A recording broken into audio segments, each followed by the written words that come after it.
Style తో సరికొత్త designs తో ఎస్కేటీ గోల్డెన్ డైమండ్స్ ఈ జూలై 5న నల్లకంటలో గొప్ప ప్రారంభం.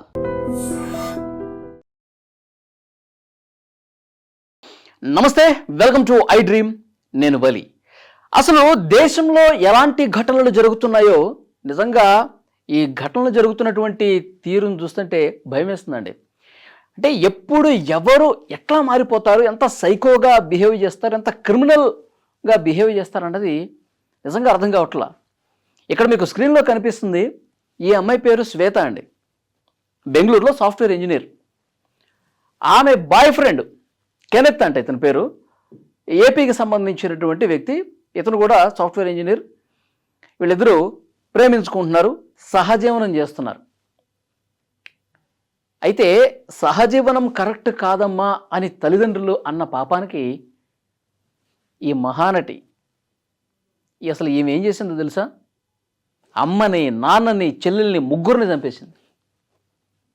అసలు చూడండి, అసలు దేశం ఎటుపోతుందో అర్థం కావట్లా. అంటే ఎంత క్రైమ్ కూడా ఎంత ఘోరంగా మారిపోయిందో చూడండి. కన్న తల్లిదండ్రులని, తోడబుట్టినటువంటి చెల్లెళ్ళు కూడా చంపే కాడికి వచ్చింది. అసలు ఈ కేసుకు సంబంధించిన డీటెయిల్స్ చూస్తే వీళ్ళు తమిళనాడుకు సంబంధించినటువంటి వాళ్ళండి. తండ్రి సోమసుందర్, తల్లి ముత్తులక్ష్మి. ఈ శ్వేతకి ఒక చెల్లెళ్ళు కూడా ఉంది, సుప్రియ. వీళ్ళందరూ కూడా పిల్లల చదువుల నిమిత్తం తమిళనాడు నుంచి బెంగళూరుకు వచ్చారండి. బెంగళూరుకు వచ్చిన తర్వాత అక్కడే ఇంజనీరింగ్ కూడా శ్వేత పూర్తి చేసింది. 2 సంవత్సరాల క్రితం చదువు పూర్తి అయిపోయిన తర్వాత ఒక సాఫ్ట్వేర్ కంపెనీలో, బెంగళూరులోనే ఒక సాఫ్ట్వేర్ కంపెనీలో జాబ్ వచ్చింది.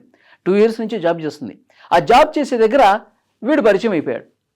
వీడు పరిచయం అయిన తర్వాత ఈ అమ్మాయి ఏం చెప్పింది, బెంగళూరు సిటీకి కొంచెం దూరం ఉందనుకుంటా, నేను ఇంటికి రాను, నేను అక్కడే రూమ్ తీసుకొని ఉంటాను, లేదంటే పీజీలో ఉంటాను, ఇలా చెప్పేసి దూరంగా ఉంటుంది.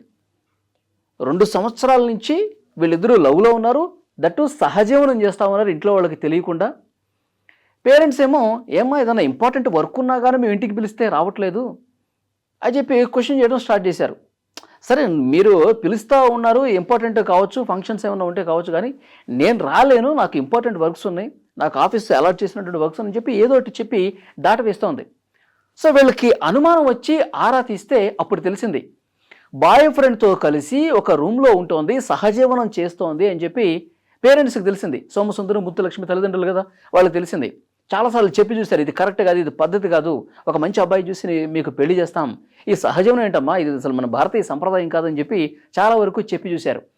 ససేమిరా ఒప్పుకోలా, నేను అసలు మీ ఇంటికే రాను, కావాలంటే మీరు ఈ కెనెత్తో ఇచ్చి, బాయ్ ఫ్రెండ్తో ఇచ్చి మీరు పెళ్లి చేయించండి అని చెప్పి అన్నది. దానికి వీళ్ళు ఒప్పుకోలా. ఇంకొకటి ఏం చెప్పింది ఈమె, బాయ్ ఫ్రెండ్ ఒక బిజినెస్ చేస్తూ ఉన్నాడు, అందులో లాస్ వచ్చింది, నా ఆస్తిలో వాటా నాకు ఇవ్వు, నాకు ఆస్తిలో ఒక 20 లక్షలు 30 లక్షలు వస్తాయి కదా, అది తీసి నాకు ఇవ్వు. కాదమ్మా, నువ్వు అసలు మేము చెప్పిన అబ్బాయిని నువ్వు పెళ్లి చేసుకోలేదు, నువ్వు ఎవరితోనో ఉంటున్నావు, వాడికి ఏదో బిజినెస్ లాస్ వస్తే 30 లక్షలు ఇమ్మంటున్నావు, ఇది కరెక్ట్ కాదమ్మా అని చెప్పి వీళ్ళు చాలాసార్లు చెప్పి చూశారు. ఆమె ఒప్పుకోలా. అసలు ఇవి ఎక్కడ ఉంటుందని చెప్పి వీళ్ళు ముగ్గురు కూడా, ఆమె ఆఫీస్కి ఎప్పుడు వెళ్తుంది, ఎటు పోతుంది, తర్వాత ఏ రూమ్కి వెళ్తుంది, ఇవన్నీ కూడా చూస్తే సాయి గ్రీన్ అపార్ట్మెంట్ అని ఉంది బెంగళూరులో. ఆ అపార్ట్మెంట్ లోపలికి అక్కడికి వెళ్ళి డైరెక్ట్గా తల్లిదండ్రులు, చెల్లెలు ముగ్గురు, సోమసుందర్, ముత్తులక్ష్మి, సుప్రియ ముగ్గురు కూడా డైరెక్ట్ ఇంటికి వెళ్ళారు. ఇద్దరు ఉన్నారు, ఈ శ్వేత ఉంది, ఈ బాయ్ ఫ్రెండ్ కెనెత్ కూడా ఇంట్లోనే ఉన్నారు. డైరెక్ట్గా ముగ్గురు ఇంటికి వెళ్ళిపోయి ఇక గొడవ పెట్టుకోవడం స్టార్ట్ చేశారు. నువ్వు వద్దు, మా మాట విను, నువ్వు రావాల్సిందే, ఈరోజు నేను ఎలాగైనా ఇంటికి తీసుకెళ్లాల్సిందే అని చెప్పి వాళ్ళు బలవంతంగా తీసుకెళ్లే ప్రయత్నం చేశారు. చేస్తే కోపం తట్టుకోలేక మీకు ఎన్నిసార్లు చెప్పాలని చెప్పి వీళ్ళిద్దరూ కలిసి, వీడు కూడా ఈమెతో తయారై ఇంట్లో ఉన్నటువంటి వస్తువులను తీసుకుని ఏది దొరికితే దాన్ని ముగ్గురు మీద ఇష్టం వచ్చినట్టుగా తల మీద, శరీరం మీద ఇష్టారీతిని కొట్టారండి.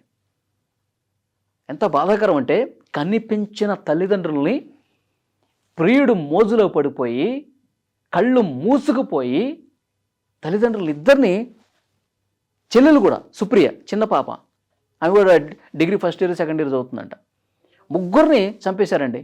ఇద్దరైతే ముత్తులక్ష్మి, చెల్లెలు సుప్రియ ఇద్దరు రూమ్లోనే చచ్చిపోయారు. ఇష్టం వచ్చినట్టుగా కొట్టేసి వీళ్ళిద్దరూ పారిపోయారు.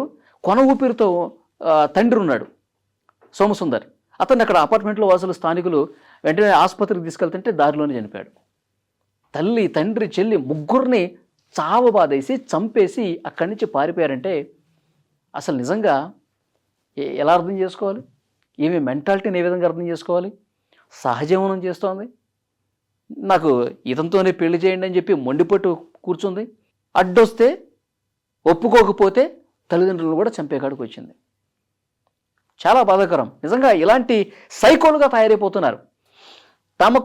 తమకు నచ్చని పని, తమకు ఇష్టం లేని పని ఏదైనా ఉంది అంటే కనుక దానికోసం ఎంతకైనా తెగబడతా ఉన్నారు. తాము అనుకున్నది సాధించడం కోసం ఇవాల్టి యువత, అబ్బాయిలైనా తాము ఏదన్నా అనుకుంటే అది 100% జరిగి తీరాల్సిందే. అది మంచా చెడా, పెద్దవాళ్ళు మంచి చెప్తున్నారా చెడు చెప్తున్నారా, దాన్ని ఏది కరెక్టు, ఈ బేరీజ్ వేసుకోవటంలా మేము అనుకున్నది జరగాలి, లేకపోతే చంపేయాలి. ఇదే మైండ్ సెట్ పెట్టుకున్నారు. నిజంగా చాలా బాధ కలుగుతుంది. దేశవ్యాప్తంగా ఈ కేసు సంచలనంగా మారింది. ప్రస్తుతం వీళ్ళని పట్టుకునే పనిలో పోలీసులు ఉన్నారు. ఇలాంటి వాళ్ళకి ఎలాంటి శిక్ష వేస్తే కరెక్ట్ అండి? తల్లిదండ్రులని చంపే వరకు వచ్చారంటే చాలా కఠినంగా శిక్షించాలని చెప్పి వీళ్ళ ఇతర బంధువులు, కుటుంబ సభ్యులు, అక్కడ లోకల్గా ఉన్న వాళ్ళు కూడా చెప్తా ఉన్నారు. వీళ్ళిద్దరిని ఏం చేయాలి చెప్పండి? ఇలాంటి మైండ్ సెట్ ఉన్నటువంటి అమ్మాయిని ఏం చేయాలి చెప్పండి? కామెంట్ బాక్స్లో తప్పకుండా తెలియజేయండి.